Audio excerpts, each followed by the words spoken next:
Well, welcome to my kitchen. I am going to make banana bread today for Easter. And by the way, happy Easter. First of all, I want to turn on my oven, preheat my oven to 350 before I get started. Okay. I picked out these real ripe bananas because the riper the banana, the sweeter your banana bread will be. And I buy organic bananas to start with because I like as much as possible to buy organic. Okay, so what we're gonna do is we're gonna take a fork and we're gonna mash these really good, really well. So you wanna start with your bananas first.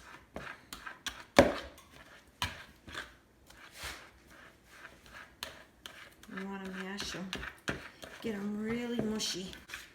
Okay, and I think I've mentioned before that we eat strictly vegan in our home. So when I cook with, instead of eggs, I use flaxseed meal to replace the eggs. And usually what one egg is 1 tablespoon of flaxseed meal to 3 tablespoons of water, and you'll have your 1 egg. Now, a lot of times I don't measure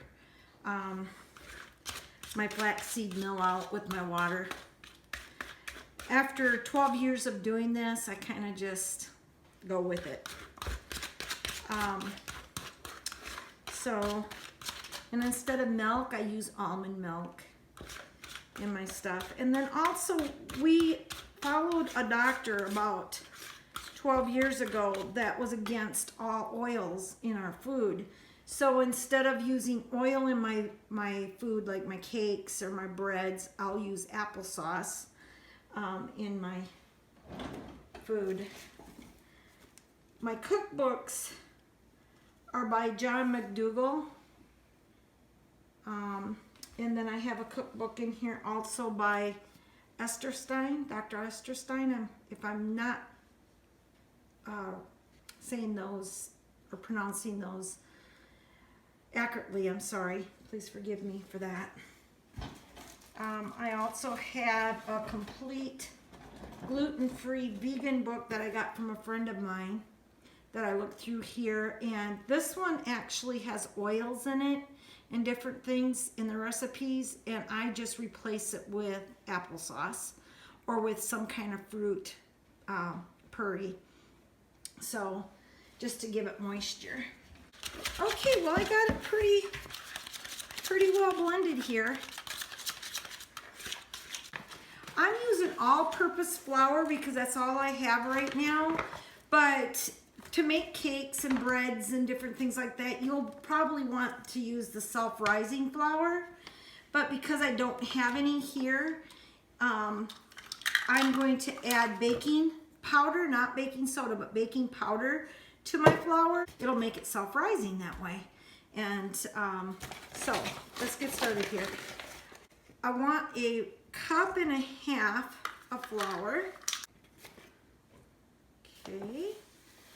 1/2 cup of sugar. And like I said last time I cooked with y'all, I don't really add 1/2 cup, but you'll want to if you like your stuff sweet.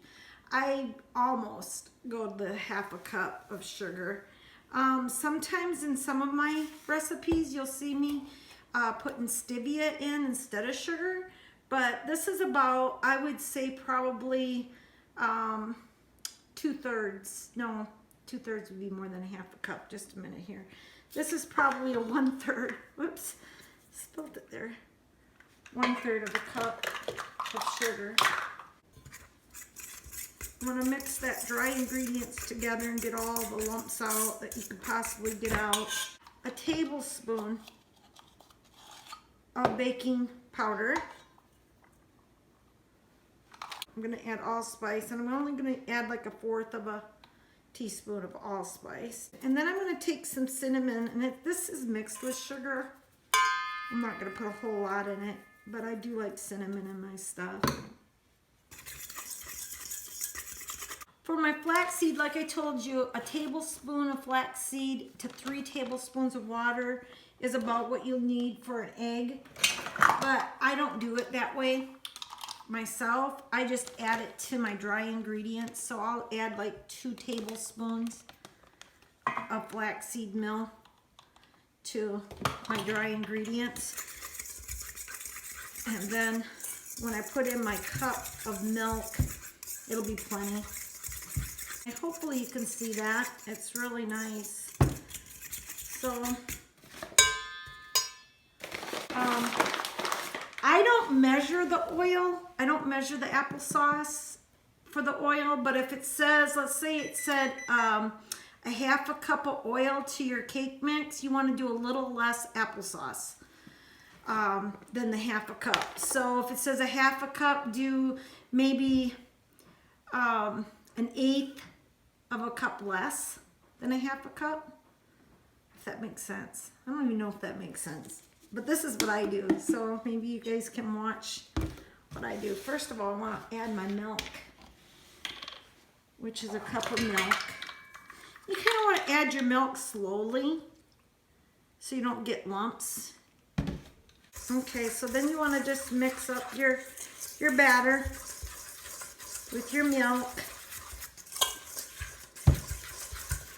And I kind of just pour it in there. And that's probably about enough because you got your banana that's going in that's going to make moisture anyway. So, yeah. So that looks really good, everybody. I don't know if you can see that, but it looks really good. And another thing, when you do use applesauce instead of oil, you don't want to do a whole lot of stirring after that. It just kind of breaks down the cake mix, or your bread. In this case, I'm making a banana bread. So you just kind of just beat it a little bit, and that'll be it. And then now I want to add my bananas.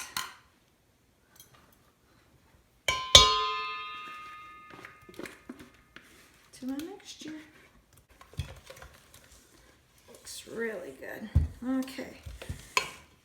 Then I like to use pecans. A lot of people will take and use walnuts in their banana bread. I like pecans because they're easier for me to chew.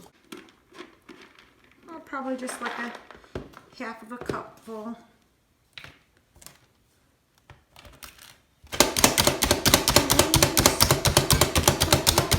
Smaller. Now you don't want to make them like a powder. You don't want to make it too fine. That looks great.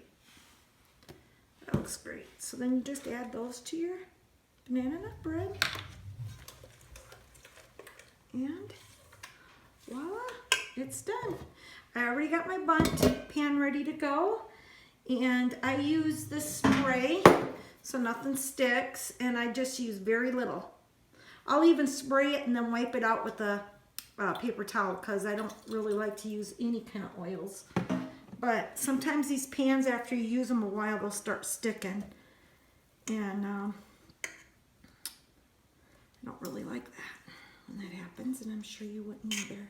So if you have to use a little bit of cooking spray, you can. But I think this is going to turn out wonderful. So you put it in the oven at 350. You preheat your oven, like I said earlier in the show, and then you put it in for about 45 minutes. And at 45 minutes, just check and make sure that it's done. Okay, my banana bread is done. It smells so good. Oh my goodness, it smells so good. There you go. Pretty, isn't it? Okay, we'll have that for lunch today. Well, thank you for being with me here in the kitchen. And maybe next time we'll bake something that's for supper. Okay, God bless.